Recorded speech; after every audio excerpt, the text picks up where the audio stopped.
Bonsoir, chers frères et sœurs. Je suis Elde Alfred Kyungu, 70, autorité générale. Nous vous souhaitons la bienvenue à cette veillée spirituelle pour les jeunes adultes francophones retransmise depuis Salt Lake City en Utah. Nous sommes très contents d'être avec vous et nous vous remercions de votre participation. Nous sommes heureux d'être rassemblés sous la direction de Elder Dale J. Runland du Collège des 12 Apôtres qui préside cette réunion. Il est accompagné de sa chère épouse, Sœur Ruth Runland. Je suis également très content d'avoir ma compagne éternelle, Lucie Kyungu, avec nous. Nous commencerons avec un morceau musical préenregistré par un double quatuor de Kinshasa de la République démocratique du Congo qui va interpréter Rocher du Salut suprême.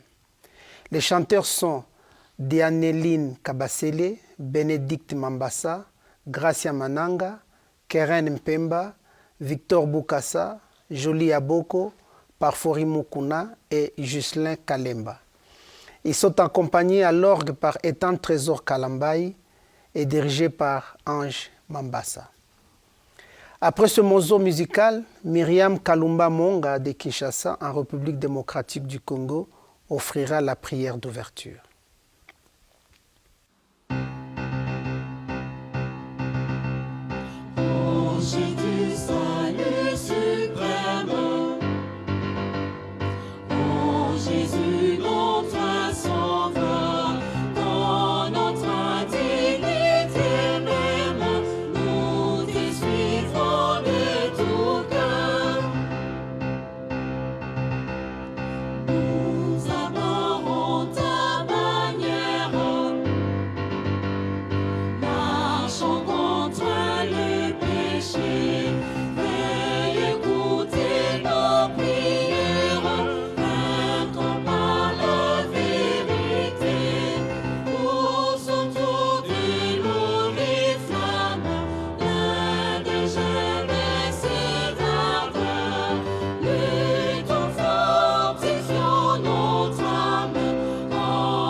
Père Céleste, nous te sommes infiniment reconnaissants pour ton évangile établi. Nous te sommes infiniment reconnaissants pour cette occasion que tu nous donnes de pouvoir être ici avec un de tes apôtres. Nous te sommes infiniment reconnaissants pour le sacrifice expiatoire de ton Fils Jésus-Christ, pour le livre de Mormon qui est un témoignage de ton Fils, ainsi que pour le don du Saint-Esprit. Nous te remercions pour tous les enseignements que nous recevons de tes saints prophètes. Nous te demandons de faire en sorte que ton esprit puisse être avec nous du début jusqu'à la fin. Nous te demandons de faire en sorte que les enseignements que nous allons recevoir aujourd'hui puissent nous édifier tout le long de notre vie, que nous puissions les mettre en pratique et que nous continuions d'obéir et de garder tes commandements. Nous te demandons de protéger tous les membres de ton Église. Nous te demandons de bénir et de protéger le prophète Russell M. Nelson ainsi que ses conseillers, ainsi que tous les dirigeants de l'Église. C'est la prière que nous t'adressons au nom de ton Fils Jésus-Christ. Amen. Merci pour la belle musique et la merveilleuse prière. Eden Reland nous a invités, Sœur Kyungu et moi, de vous parler aujourd'hui. Après que nous ayons parlé, nous écouterons encore la chorale à Kinshasa. Ils chanteront « Seigneur, je te suivrai ». Sœur Kyungu. Chers frères et sœurs, je suis très heureuse de m'adresser à vous aujourd'hui dans une langue dans laquelle je me sens confortable, car je n'ai pas à m'inquiéter comment prononcer tel ou tel autre mot. C'est une bénédiction pour moi d'être avec Sœur Eden Reland et apprendre d'eux. J'aime bien ce très bon conseil que Alma a donné à son fils Elaman il y a plus de 2000 ans, qui se trouve dans le livre de Mormon. Alma chapitre 37, le verset 35. Il a dit « Oh, souviens-toi mon fils, et apprends la sagesse dans ta jeunesse. Oui, apprends dans ta jeunesse à garder les commandements de Dieu. » Les commandements de Dieu ne nous sont pas donnés pour nous affliger ou pour devenir des obstacles à notre bonheur. Notre Père Céleste nous aime tellement qu'il nous a donné des directives que nous devons suivre pour réussir ce voyage dans la condition mortelle si parsemée d'embûches. Et j'estime que ce conseil reste d'actualité, d'autant plus que notre Père Céleste a exigé de ses enfants à toutes les époques de garder les commandements. Avec tout l'amour que j'ai pour vous, je vous le rappelle aujourd'hui, car nous vivons à une époque où le péché prend des proportions inquiétantes. Certains d'entre vous ont accompli une mission à plein temps. D'autres s'y préparent. D'autres encore sont à la recherche d'un conjoint idéal ou d'une conjointe idéale. Vous êtes étudiant à l'université. Vous cherchez de l'emploi. Bref, vous êtes à la quête des choses qui ont de la valeur. Vous constituez la catégorie la plus ciblée, car l'ennemi connaît votre valeur, votre capacité d'influencer, votre vitesse de comprendre et de maîtriser les choses et votre force de défendre vos opinions. Le diable sait que si vous gardez les commandements dans votre jeunesse, vous ne vous en détournerez pas quand vous serez vieux. Il sait que cela détermine ce que vous serez demain et que vos choix aujourd'hui de servir le Seigneur ont une importance éternelle. Il sait que le respect des commandements apporte des bénédictions, que votre vie sera heureuse et vous aurez la paix de l'âme. Notre Père Céleste va vous utiliser pour accomplir son œuvre. Vous serez en harmonie avec le Saint-Esprit et tout ce que vous demanderez vous sera accordé. Ne vous laissez pas détourner de toutes ces bénédictions que notre Père Céleste réserve à ses enfants fidèles à cause des difficultés de cette vie. Soyez déterminés à respecter les commandements de Dieu et vous aurez la liberté. Restez sur le chemin des alliances que vous avez contractées avec notre Père Céleste depuis le jour où vous êtes entrés dans les eaux de baptême. Mais en tant qu'humain, il peut arriver que d'une manière ou d'une autre, vous quittiez le chemin des commandements. Il n'est pas trop tard pour revenir. Notre Père Céleste ne fait exception de personne. Bon ou mauvais, il vous aime de la même manière et son souci et que vous vous efforciez à être des bonnes personnes. Voici ce que Elder Christopherson du Collège des 12 apôtres a déclaré. Nous ne devons pas hésiter à nous adresser à notre Père céleste, même lorsque nous nous sentons indignes. Il a ajouté, « L'amour de Dieu n'exclut pas le péché. » Jésus-Christ, le Fils de Dieu, n'a-t-il pas dit qu'il est venu pour les pécheurs? C'est une possibilité qui nous est donnée pour retourner à lui par la repentance. Parfois, pour des raisons quelconques, vous avez cessé de vivre l'Évangile. Vous pensez que c'est trop tard pour vous, que vous ne serez pas pardonné et vous vivez avec la culpabilité. Notre Père Céleste promet dans Ésaïe, au chapitre 1er, verset 18. « Si vos péchés sont comme le cramoisi, ils deviendront blancs comme la neige.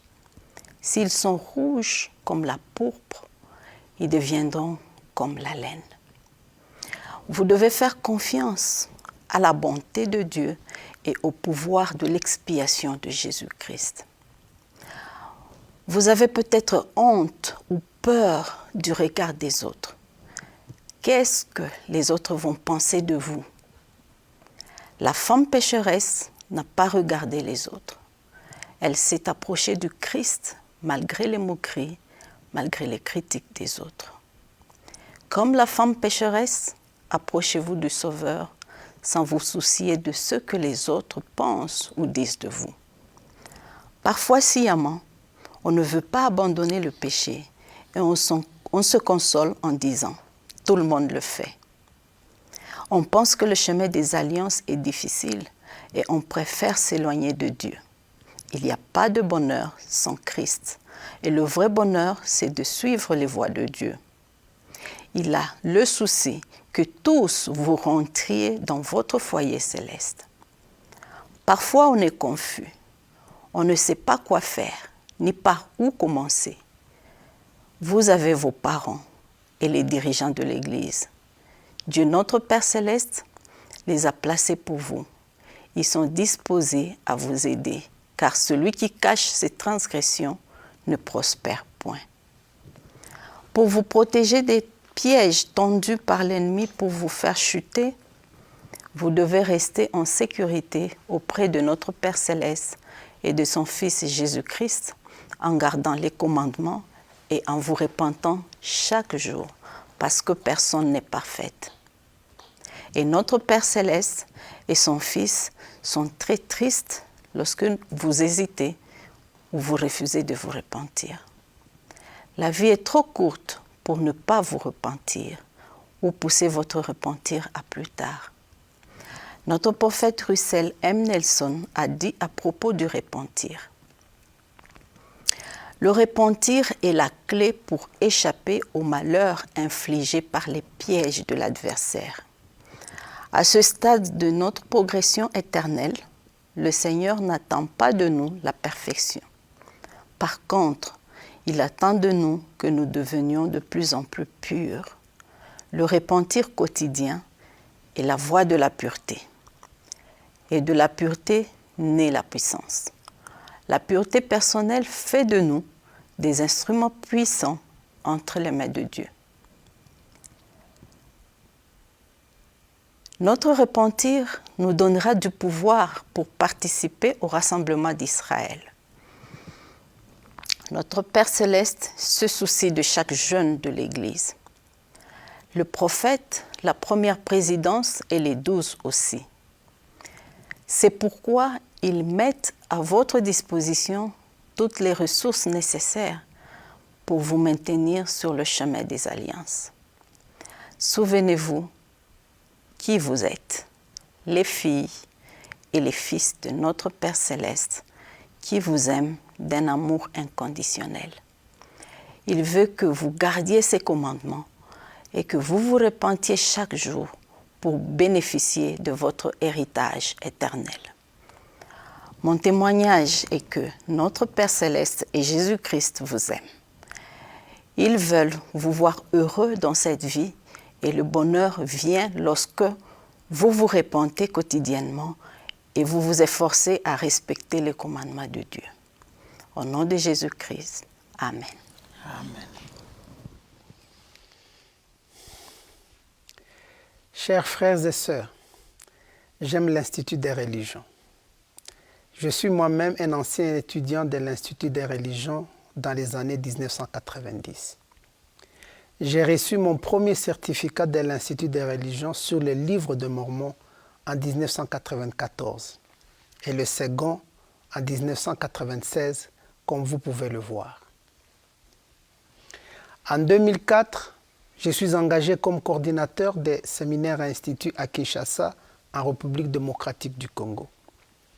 En 2007, j'étais désigné comme directeur régional des séminaires instituts pour quelques pays de l'Afrique centrale, jusqu'en 2016, lorsque Sœur Kyungu et moi, nous serons appelés comme président de mission et compagne de la mission Mbuji-Mayi en République démocratique du Congo. En tant que directeur, j'ai eu à visiter certains pays comme la République du Congo, on appelle Congo-Brazzaville, le Cameroun, la République centrafricaine et le Burundi. Cette photo ci-dessous date du 8 février 2012 à l'occasion de ma visite d'une classe de séminaire à Douala au Cameroun. Cette photo est à Yaoundé au Cameroun lors d'une rencontre avec les étudiants de l'Institut des religions en février 2012. L'Institut des religions est l'un des endroits qui a renforcé ma compréhension de l'Évangile et de la doctrine du Christ. Il y a des écritures que j'ai maîtrisées parce que je suis passé par cet exercice à l'Institut des religions, que nous appelions la maîtrise des Écritures. Aujourd'hui, il s'agit de la maîtrise de la doctrine, qui a pour objectif de vous aider, d'une part, à apprendre et mettre en pratique les principes divins d'acquisition de la connaissance spirituelle, et d'autre part, à maîtriser la doctrine de l'Évangile de Jésus-Christ. Président Boyke Packer du Collège des 12 apôtres a enseigné: la véritable doctrine, lorsqu'elle est comprise, change l'attitude et le comportement. L'étude de la doctrine de l'Évangile améliore le comportement plus rapidement que ne le fait l'étude du comportement. Et l'Institut des religions est l'un des meilleurs endroits où vous apprendrez et où vous connaîtrez la doctrine de l'Évangile. L'une des doctrines qui m'a beaucoup aidé à rester fort en dépit des épreuves et des difficultés de la vie, c'est la doctrine des commandements. Les commandements que le Seigneur nous donne ne sont pas des restrictions, mais bien au contraire, ce sont des bénédictions pour connaître sa volonté et savoir comment mener notre vie en harmonie avec ce qu'il veut de nous. Lorsque vous gardez les commandements de Dieu, vous témoignez de votre amour pour lui. N'a-t-il pas dit que si vous m'aimez, gardez mes commandements? C'est le respect des commandements de Dieu qui apporte le bonheur. L'inverse n'est malheur, parce que la méchanceté n'a jamais été le bonheur et ne le sera pas. Rappelez-vous ce que le roi Benjamin a déclaré en enseignant son peuple qui était monté au temple. Il dit ceci dans Mosia chapitre 2, verset 41. Et de plus, je désirerais que vous méditiez sur l'état béni et bienheureux de ceux qui gardent les commandements de Dieu. Car voici, ils sont bénis en tout, tant dans le temporel que dans le spirituel. Et s'ils tiennent bon avec fidélité jusqu'à la fin, ils seront reçus dans le ciel, afin de pouvoir ainsi demeurer avec Dieu dans un état de bonheur sans fin. Oh, souvenez-vous que ces choses sont vraies, car le Seigneur Dieu l'a dit. Voyez comment garder les commandements de Dieu vous apporte les bénédictions dans votre vie physique ici sur la terre, mais aussi dans votre progression éternelle vers votre Père céleste. C'est de l'obéissance qu'il s'agit. C'est de faire la volonté de Dieu. L'obéissance est la première loi des cieux. C'est un acte de foi. L'exemple de la connaissance de la doctrine de respecter les commandements de Dieu a conduit les jeunes guerriers de l'armée de l'Aman à obéir avec exactitude. Et les résultats étaient exceptionnels, tels que décrits dans Alma, chapitre 56, versets 45 à 48. Et maintenant, je te le dis, mon frère Moroni bien-aimé, que jamais je n'avais vu un aussi grand courage, non pas parmi les Néphites, car de même que je les avais toujours appelés mes fils, car ils étaient toujours très jeunes, de même ils me dirent, Père, voici notre Dieu est avec nous, et il ne souffrira pas que nous tombions. Allons donc, nous ne tuerons pas nos frères s'ils nous laissent tranquilles. C'est pourquoi, allons, de peur qu'il n'ait le dessus sur l'armée d'Antipas. Or, ils n'avaient jamais combattu. Néanmoins, ils ne craignaient pas la mort, et ils y pensaient plus à la liberté de leur père qu'à leur vie. Oui, ils avaient appris de leur mère que s'ils ne doutaient pas, Dieu les délivrerait.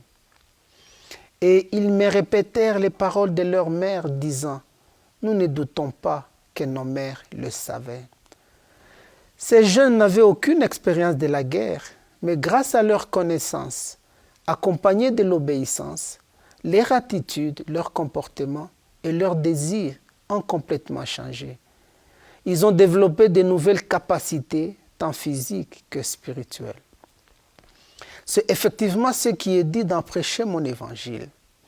En obéissant, vous progressez en foi, en connaissance, en sagesse, en témoignage, en protection et en liberté. Frères et sœurs, obéissez à Dieu et vous aurez des capacités supplémentaires à affronter la vie avec optimisme. Vous aurez la force de braver les épreuves dans vos études et dans vos emplois. Obéissez et vous aurez la foi d'avancer jusqu'à la frontière de l'incertitude et la solution vous sera accordée. Obéissez au commandement de Dieu et vous aurez de la lumière à faire le choix d'un conjoint ou d'une conjointe. Vous serez ferme dans votre décision de vous marier et de vous faire sceller dans le temple. Mon appel ce jour est que chacun de vous réfléchisse sur ce qu'il doit faire pour augmenter sa capacité à obéir au commandement de Dieu et qu'il agisse en conséquence. Je conclus avec cette demande que le président Monson a faite en 2009 à tous les jeunes que vous êtes. Il a dit ceci, « Si vous êtes étudiants et célibataires, je vous demande de faire de votre participation à l'Institut une priorité. Les étudiants mariés et les autres jeunes adultes sont également les bienvenus et nous leur recommandons d'y assister. Pensez-y, vous verrez des amis, vous ressentirez l'esprit et votre foi sera fortifiée. Je vous promets que si vous allez à l'Institut et étudiez diligemment les Écritures, votre capacité à résister à la tentation et de recevoir les directives du Saint-Esprit pour tout ce que vous ferez augmenteront. La faveur divine soutiendra les personnes qui les recherchent humblement. C'est la promesse que je vous fais. Je vous rends témoignage que Dieu est notre Père et que Jésus est le Christ. Ils veulent notre bien. Le président Russell M. Nelson est notre prophète aujourd'hui. L'évangile est rétabli sur la terre et quand le suivant, nous retournerons auprès de notre Père céleste. Au nom de Jésus-Christ. Amen. Amen.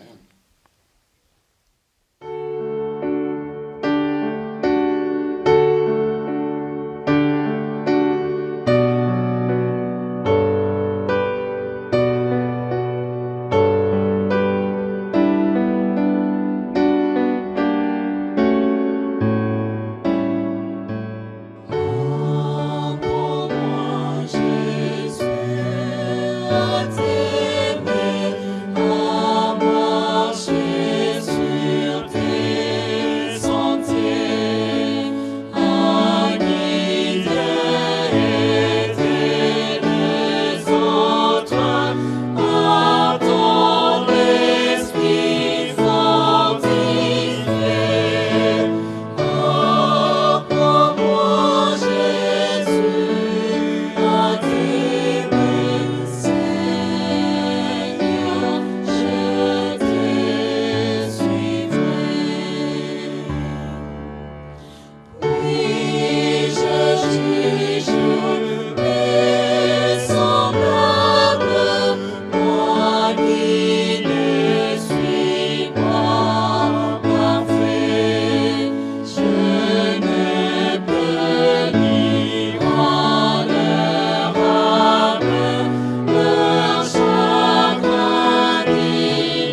Nous sommes très enchantés que Elder Runland et Sœur Runland nous parlent tous les deux aujourd'hui. Sœur Kyungu et moi-même sommes heureux d'avoir connu Elder et Sœur Runland depuis 2010, lors de son passage à Kinshasa en République démocratique du Congo pour réorganiser les pieux de Kinshasa. À cette occasion, j'ai été relevé de la présidence des pieux en tant que premier conseiller après 7 ans de service. Quelques mois plus tard, Elder Runland est venu et c'est lui qui nous a présenté l'appel des 70 d'Interrégion.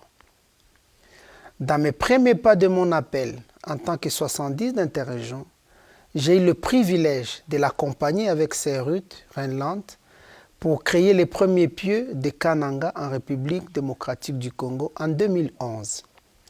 Je ressentais leur amour inconditionnel vis-à-vis des membres, du service dévoué pour le Seigneur et la confiance placée en moi en m'attribuant des tâches lors de la création de ces pieux. Mon épouse a eu des occasions d'enseigner avec la sœur Runland en Afrique et elle admire sa foi et son intelligence. Présentement, elle reçoit de la sœur Runland des encouragements et de l'aide dans son apprentissage de l'anglais depuis que nous sommes arrivés à Salt Lake City il y a près de 6 mois. Nous avons appris de la sœur et de Elder Runland la manière d'être dirigeant à l'Église et d'être compatissant. Ils ont joué un grand rôle dans notre croissance par leurs enseignements et leur exemple de vrais disciples de Jésus-Christ. Nous avons le privilège d'avoir un apôtre du Seigneur Jésus-Christ avec nous ce soir. Elder et Sœur Runland, nous vous aimons et nous sommes impatients de vous écouter et d'apprendre de vous. Après les remarques finales de Elder Runland, nous aurons le plaisir d'écouter encore le double quatuor qui chantera « J'irai où tu veux ». La prière de clôture sera offerte par Thierry Péverne de Paris, en France.